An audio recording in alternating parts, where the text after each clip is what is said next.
بسم اللہ الرحمن الرحیم۔ نامور پاکستانی اداکارہ سائرہ یوسف نے دوسری شادی سے متعلق لب کشائی کرتے ہوئے کہا ہے کہ ملک بھر میں طلاق کی شرح بڑھ رہی ہے، لیکن دوسری جانب طلاق یافتہ خواتین پر جلد ہی دوسری شادی کرنے کا دباؤ بھی کم ہو رہا ہے۔ سائرہ یوسف نے حال ہی میں ایک پوڈ کاسٹ میں شرکت کی، جہاں انہوں نے ملک بھر میں بڑھتی ہوئی طلاق کی شرح سمیت طلاق یافتہ خواتین پر دوسری شادی کے دباؤ سمیت دوسرے معاملات پر کھل کر بات کی۔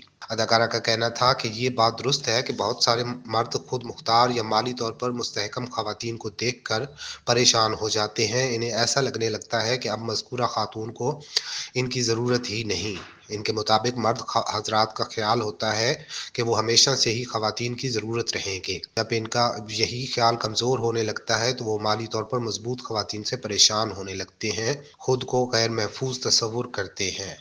سائرہ یوسف کا کہنا تھا کہ خواتین کا مالی طور پر مستحکم ہونا سب سے اہم بات ہے۔ اگر وہ مالی طور پر مضبوط ہوں گی تو وہ شادی سمیت اپنی زندگی کے تمام فیصلے بہتر انداز میں کر سکیں گی۔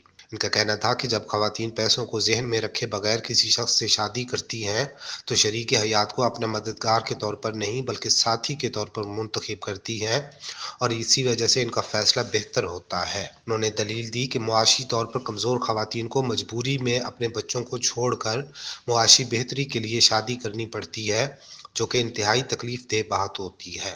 دوبارہ شادی کے سوال پر سائرہ یوسف نے کہا کہ سماج میں اب بھی خواتین کی طلاق کے بعد ان پر دوسری شادی کرنے کا دباؤ رہتا ہے، اور ہر کوئی طلاق یافتہ خواتین کو مبہم انداز میں عورت کی زندگی میں مرد کی اہمیت بتاتا رہتا ہے، لیکن اس کے باوجود کچھ بہتری آئی ہے۔ سائرہ یوسف نے بتایا کہ ان پر اہل خانہ کی جانب سے دوسری شادی کا کوئی دباؤ نہیں، ان کے اہل خانہ کو ان کی زندگی اور فیصلوں کا احساس ہے۔